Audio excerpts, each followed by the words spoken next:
Hello friends, मैं Shiba from Shiba's kitchen. और अगर आपको मेरी रेसिपी अच्छी लगती है तो प्लीज़ उसे लाइक करें, शेयर करें और सब्सक्राइब करना ना भूलें। और आज मैं आपको कढ़ी बनाने की रेसिपी बताने जा रही हूँ। उसके लिए जो इंग्रेडिएंट चाहिए वो कुछ इस तरीके से हैं। हमको बेसन चाहिए। सबसे पहले हाफ कप बेसन में 6 टीस्पून दही डालेंगे। दही खट्टा होना चाहिए, ये ध्यान रखिएगा। एकदम स्वीट या मीठा दही नहीं, खट्टा दही जितना होगा कढ़ी उतनी अच्छी बनती है। अदरक का पेस्ट, लहसुन का पेस्ट, हल्दी हल्दी 1 टीस्पून, नमक 1 टीस्पून, मिर्चा 1 टीस्पून, ज़ीरा 1 टीस्पून और क्वार्टर टीस्पून काली मिर्च पाउडर और मेथी हमें कढ़ी बघाड़ने के लिए चाहिए। तो चलिए शुरू करते हैं। तो सबसे पहले कढ़ी का घोल बनाने के लिए हम किसी भी बड़े बर्तन में हाफ कप लेंगे बेसन। हाफ कप बेसन के बाद उसके अंदर 1 टीस्पून नमक, 1 टीस्पून मिर्च, 1 टीस्पून ज़ीरा पाउडर, दही मैंने आपको जैसे शुरू में बताया, दही खट्टा होना चाहिए।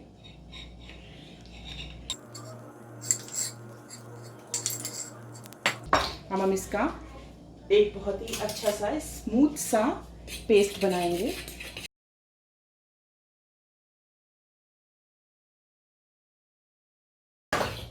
पेस्ट बहुत स्मूथ बनाइएगा।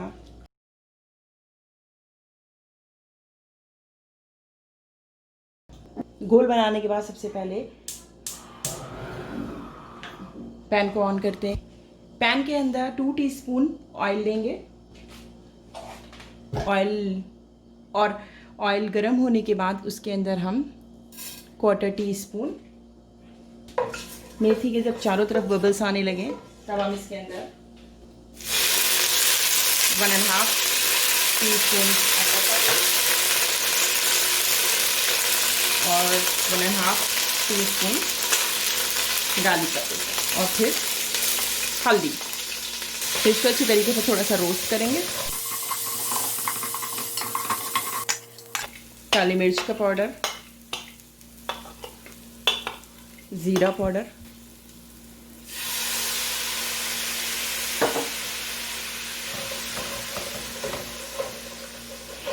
कढ़ी बेसिकली 2 तरीके से बनती है। या तो आप घोल में ही सारी चीज़ें डाल के उसको चढ़ा दीजिए और उसको बॉईल करते रहिए। कहा यह जाता है कि कढ़ी में 7 उबाल आते हैं, लेकिन अगर आप इस तरीके से बनाएंगे तो आपके लिए इजी होगा, क्योंकि अदरक लहसुन की जो महक होती है वो शुरू में भून दीजिए और निकल जाती है, तो हमें कढ़ी बहुत ज़्यादा पकानी नहीं पड़ती है। इसके बाद अब हम इसके अंदर जो हमने घोल तैयार किया था वो डालेंगे। घोल डालने का तरीका ये है कि हम उसको किसी भी छलनी के ज़रिए डालेंगे, जिससे सिर्फ उसमें घोल जाएगा।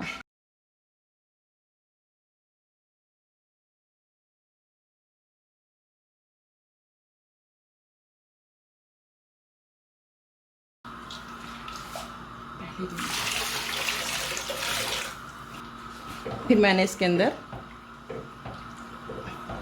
वाटर ऐड किया है। 1 लीटर वाटर ऐड कर दिया मैंने इसके अंदर, क्योंकि इसको हमें बहुत अच्छी तरीके से पकाना होता है। तो आप 1 लीटर वाटर ऐड करके इसको पकने के लिए छोड़ दिए। फ्रेंड्स देखिए कढ़ी पक रही है। इसको इस तरीके से हमें करीब 20 मिनट पकाना है। इसमें 7 उबाल आएंगे। कहा यह जाता है कि कढ़ी में 7 उबाल आते हैं तो वो पूरी परफेक्ट पक जाती है। देखिए जिस तरीके से अभी अच्छी तरीके से पकना शुरू हुई है, हम इसी तरीके से इसे पकाते रहेंगे। पानी इसीलिए मैंने आपको बताया है 1 लीटर डालिए। अगर आपको ऐसा लगता है कि आपसे बेसन ज़्यादा हो गया है, जिससे कढ़ी ज़्यादा थिक हो रही है, तो आप उसमें थोड़ा और पानी ऐड कर सकते हैं। लेकिन पतली करके कढ़ी उसमें 7 उबाल दीजिएगा तो उसका मज़ा बहुत ही क्रीमी और टेस्टी होता है। तो देखिए आपके सामने पहला उबाल आ चुका है। अब इसी तरीके से कढ़ी में 7 उबाल आएंगे और जब उबाल आने लगे तब आप सिम कर दीजिए फ्लेम को और फिर इसके बाद 2 मिनट के बाद उसे फुल कर दीजिए। तो करीब 8 मिनट हो चुके हैं और कढ़ी थोड़ी गाढ़ी हो रही है। अब बस हम फुल्की डाल के फुल्की का इंतज़ाम करते हैं, मतलब दूसरी तरफ हम फुल्की तैयार करते हैं और ये कढ़ी उतनी देर में गाढ़ी हो जाएगी। फुल्की फिर इसमें डाल के इसको हमें थोड़ी देर पकाना है। तो फ्रेंड्स सबसे पहले हम इसको फेंटेंगे। आप इसको हाथ से भी फेंट सकते हैं, फोक से भी फेंट सकते हैं। अगर आपके पास बीटर है तो आप उसमें भी इसको फेंट सकते हैं। और इसको देखने का एक तरीका है कि हमारा बेसन पूरी तरीके से हुआ है वो नहीं हुआ है। मैंने कप में वाटर लिया है और उसके ऊपर अगर मैं बेसन को डालूंगी तो देखिए बेसन फौरन ही सरफेस पे आएगा। अगर आपने इतना बेसन फेंटा है तो इसका मतलब ये है कि फुल्की में गांठ नहीं पड़ेगी। बेसन फेंटा है उसके अंदर वो तीनों इंग्रेडिएंट सेम उसी क्वांटिटी में डालूंगी। 1 teaspoon salt, 1 teaspoon chilli powder and 1/4 teaspoon जीरा पाउडर। ये आपके ऊपर है, अगर आपको कम लेना है तो आप इसे कम ले। इससे पहले पैन के अंदर ऑयल लिया है, आप इसके अंदर कोई भी ऑयल यूज़ कर सकते हैं। ऑयल आप इतना लीजिए, फुल्कियाँ ऑयल में पूरी तरीके से नहीं भीगना चाहिए, ये बहुत ही अच्छी बनेगी। देखिए अब मैं उसको फ्राई करूँगी तो उसमें होता ये है कि आधी पकौड़ी तो ऑयल के अंदर है लेकिन उसके बाद जो फूल के ऊपर आती है, तो इसका मतलब ये है कि हमारी पकौड़ी में नॉट नहीं पड़ रही है और वो बहुत ही बेहतरीन तरीके से बन रही हैं। अगर आपने बहुत ज़्यादा ऑयल ले लिया तो आपकी पकौड़ी पूरी तरीके से ऑयल में चली जाएगी और वो कड़ी रह जाएगी। तो अभी थोड़ी देर के बाद मैं आपको दिखाती हूँ कि ये पकौड़ी कितनी अच्छी तरीके से फूल के ऊपर आ गई। फ्रेंड्स देखिए ये कितनी अच्छी तरीके से होल हो गया है पकौड़ी में, इसका मतलब हमारी पकौड़ी बहुत अच्छी तरीके से अंदर से फूल चुकी हैं। 10 मिनट हो चुके हैं, कढ़ी गाढ़ी हो गई अच्छी तरीके से, इसमें स्मेल भी अब नहीं आ रही है, ना अदरक लहसुन की ना किसी चीज़ की।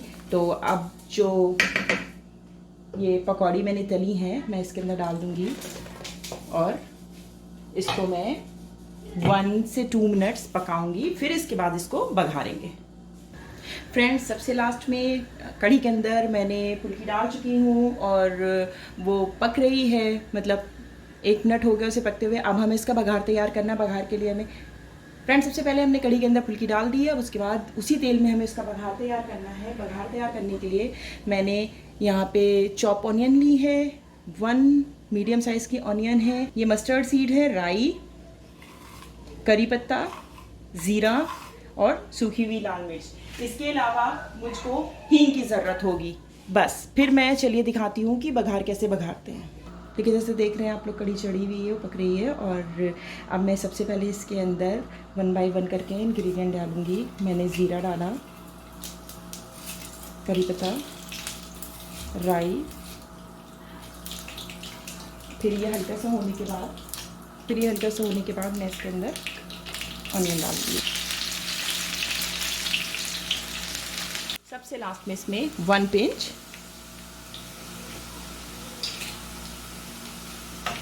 हींग। फिर उसके बाद ये बघार तैयार हो गया है।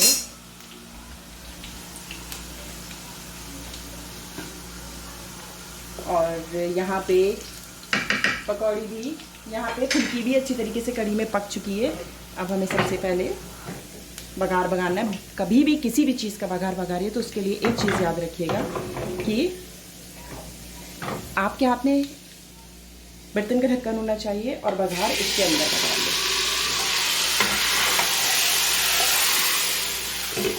ये जो खुशबू होती है वो कभी नहीं निकलेगी, लेकिन अगर आपने ढक्कन खोल के बघारा तो उसकी खुशबू पूरी चली जाएगी। और इसके साथ बन गई मेरी कढ़ी। चलिए अब करते हैं उसे dish out. Thank you for watching. और हाँ, मेरे चैनल को सब्सक्राइब, लाइक और शेयर करना ना भूलें। बाय।